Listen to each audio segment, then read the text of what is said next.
Cholesterol குறைக்கணும்னாங்க. இனிய தமிழ் மக்களே, உங்களுக்கு ஒரு செய்தி மறந்து விடாதீர்கள். கொலஸ்ட்ரால் என்பது நம் உடலுக்கு மிகவும் தேவையான ஒரு பொருள். அந்த கொலஸ்ட்ரால் அளவை குறைக்கக்கூடாது. பின்லாந்து, ஸ்வீடன் 2 நாடுகளில் ஆய்வு பண்றாங்க. 65 வயது மக்கள் வாங்க வாங்க வாங்க சோதனை பண்ணுங்க. இவங்களுக்கு என்ன இருக்கு? 250க்கு மேல இருக்கு கொலஸ்ட்ரால். இவங்களுக்கு என்ன இருக்கு? 160 கீழே இருக்கு. 10 வருடம் பார்த்தாங்க. 250க்கு மேலே கொலஸ்ட்ரால் இருந்த மக்களுக்கு இறப்பு குறைவு. 160க்கு கீழே இருந்த மக்களுக்கு இறப்பு அதிகம். One moment. என்ன பேசிக் அப்படின்னா, கொலஸ்ட்ரால் இல்லாம ஹார்மோன்ஸ் கிடையாது. கொலஸ்ட்ரால் இல்லாம பிரெயின் ஃபங்க்ஷன் சரியாக இருக்காது, மசில் சரியா இருக்காது. கொலஸ்ட்ராலை குறைச்சா ஹார்ட் அட்டாக் குறையணும். தப்பு. கொலஸ்ட்ரால் எங்கு கூடுதோ அங்கு ஹார்ட் அட்டாக் வர வாய்ப்பே கிடையாது.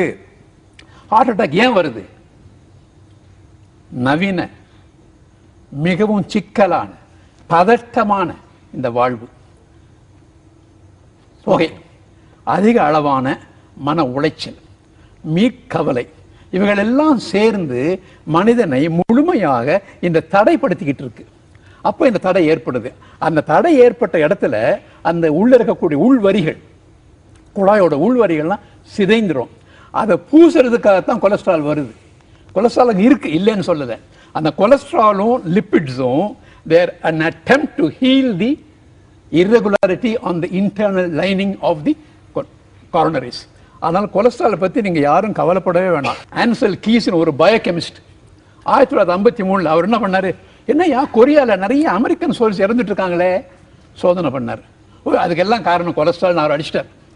அதை பயன்படுத்தி அமெரிக்க குழுக்கள்லாம் ஒன்றா சேர்ந்து, ஐயோ இதெல்லாம் சாப்பிடாதீங்க, கோகனட் ஆயில் சாப்பிடாதீங்கன்னா. உலகத்தின் மிகச்சிறந்த எண்ணெய்கள் 3 தான். உணவு எண்ணெய் நான் சொல்கிறேன்: கோகனட் ஆயில், ஆலிவ் ஆயில், நல்லெண்ணெய், 3 தான்.